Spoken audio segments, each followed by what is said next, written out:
Hello friends, नमस्कार. स्वागत आहे तुमचं करिश्मा लाईफस्टाईल या यूट्यूब चॅनलवरती. कसे आहात सगळे? आय होप तुम्ही मस्त आणि मजेत असणार आहे. तर मस्त राहा, स्वस्त राहा आणि माझे व्हिडिओ बघत राहा. आणि फ्रेंड्स, आयुष्य हे एकदाच आहे, म्हणून मन मारून नाही तर मन भरून जगा. खरंच आयुष्याचा भरोसा नाही. आयुष्य हे एकदाच आहे आणि पुढचा मागचा जन्म कोणी बघितला नाही का? त्यामुळे मन मारून नाही तर मन भरून जगा. तर चला मग आजच्या व्हिडिओला सुरुवात करूया. त्या अगोदर तुम्ही चॅनलवर नवीन असाल तर चॅनलला आता सबस्क्राईब करून घ्या. सोबतच बेल आयकॉनसुद्धा प्रेस करा, जेणेकरून माझा येणारा प्रत्येक व्हिडिओ सर्वात अगोदर तुम्हाला दिसत आहे. तर मयंकचा बड्डे झाला त्या दिवशी संध्याकाळी माझं खूप दुखायला लागलं आणि त्यानंतर मी काल पण संध्याकाळी हॉस्पिटलला आली होती. पण मग आज मला सकाळी परत यावं लागलं आणि आल्यानंतर डॉक्टरने ॲडमिटच करून घेतलं. काय करता हे बघा, सलाईनच चालू आहे. सकाळपासून भरपूर सलाईन झाली. तर आता आराम करत होती मी आणि आता मयंक माझ्याकडेच आहे. हे बघा, इकडे आणलेलं आहे त्याला. इकडे रे.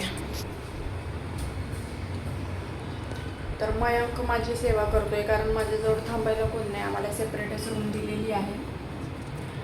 तर सोबत थांबायला इथं कोण नाही. मिस्टरांचं काम असतं, काम सोडून येता येत नाही. तरी पण बऱ्यापैकी त्यांनी मला आणून सोडलं. म्हणजे कामावर गेले, परत मला घ्यायला आले, परत हॉस्पिटलमध्ये सोडलं, परत गेले, परत मयंकला शाळेतून आणायला गेले, परत मयंकला इथं आणून सोडलं, परत कामाला गेले, आता परत येतील.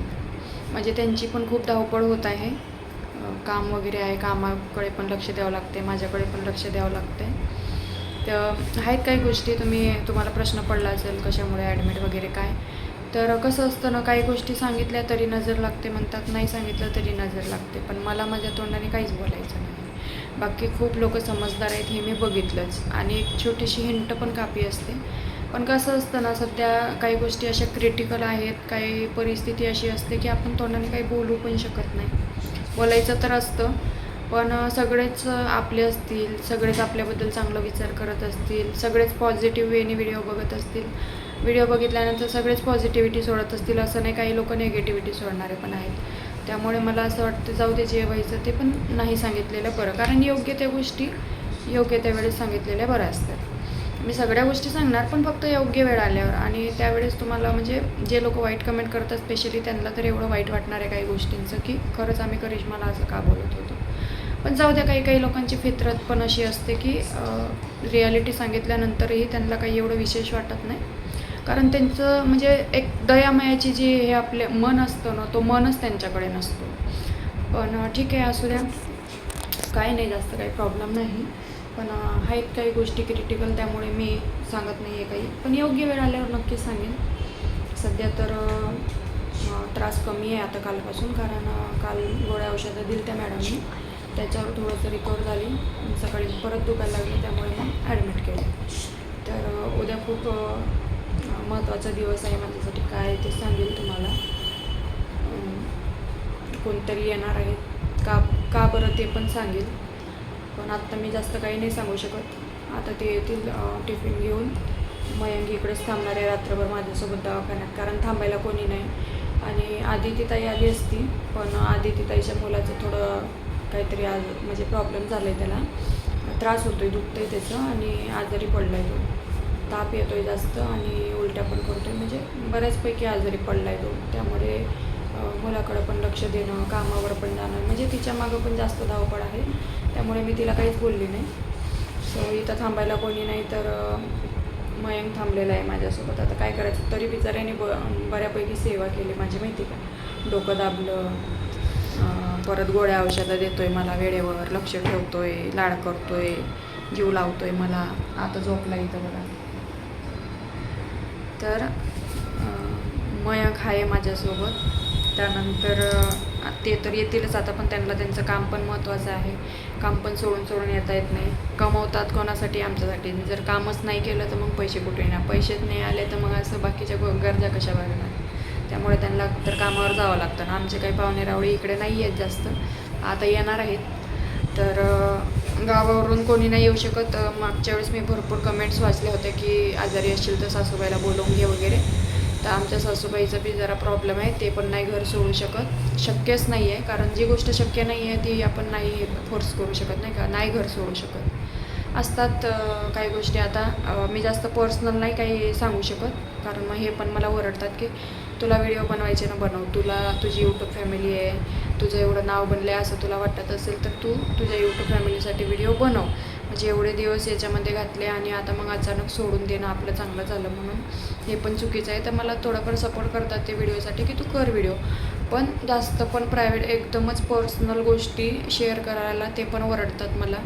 आणि जर मी त्यांच्या मनाविरुद्ध जाऊन काही पर्सनल गोष्टी शेअर केल्या का मग ते नाराज होते. मग त्याच्यापेक्षा त्यांचे मन नको दुखवायला म्हणून मी पण जास्त नाही बोलू शकत. ठीक आहे.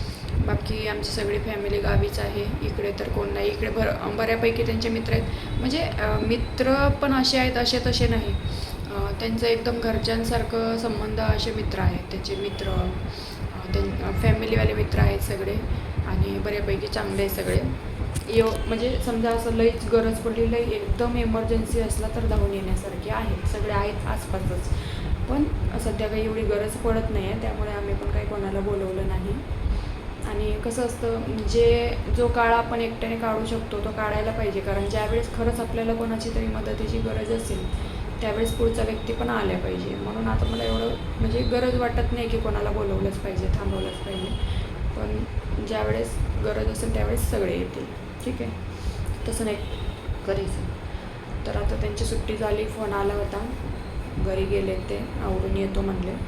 आता इकडेच रात्रभर दवाखान्यात आम्हाला थांबायचं आहे. परत उद्या आहेत काही गोष्टी सांगेल मी तुम्हाला. जास्त बोलायला पण नाही सांगितलं आहे मला डॉक्टरने, बोलल्याने सुद्धा त्रास होते, त्यामुळे मी व्हिडिओ वगैरे कालपासूनच शूट नाही केलेला आहे व्हिडिओ. पण बऱ्यापैकी काय माहिती आवाज येतो आहे नाही येत कॅमेऱ्यामध्ये माझा. इथं थोडं हॉस्पिटल असल्यामुळे मला हळू बोलावं लागत आहे आणि जास्त बोलायला पण नाही सांगितलं आहे, जास्त आराम सांगितलं आहे.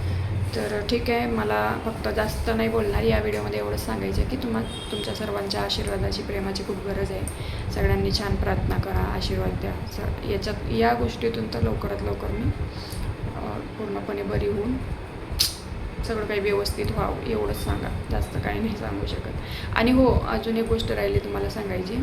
एक ताई होत्या इंस्टाग्रामवर व्हिडिओ बघतात वाटतं माझ्या, आदिती ताईचा फोन आला. ताई होत्या इंस्टाग्रामवर व्हिडिओ बघतात वाटतं माझ्या, बिचाऱ्या एवढ्या लांबून मला भेटायला होत्या हॉस्पिटलमध्ये असल्यामुळं.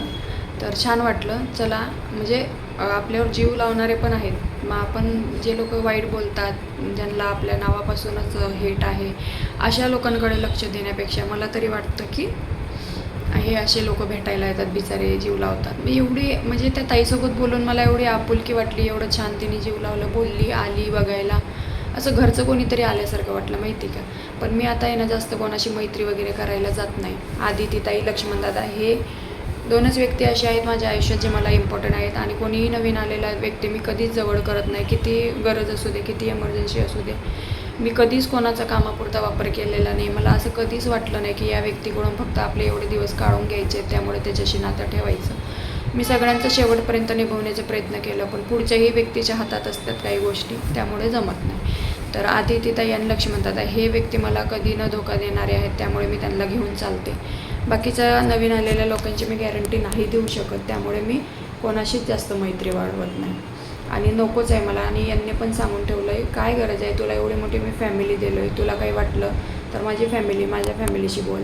माझ्या दोन्ही नंदनबाईचा फोन येत असतो, मी बोलत असते त्यांच्याशी. माझी भाची आहे मोठी, तिचं आत्ताच लग्न झालं, तिचा बी फोन येत असतो. तर फॅमिलीमध्ये आहे सगळे, सासूबाई आहे, नणंद आहेत, नंदोई आहेत, त्यांचे फोन येत असतात.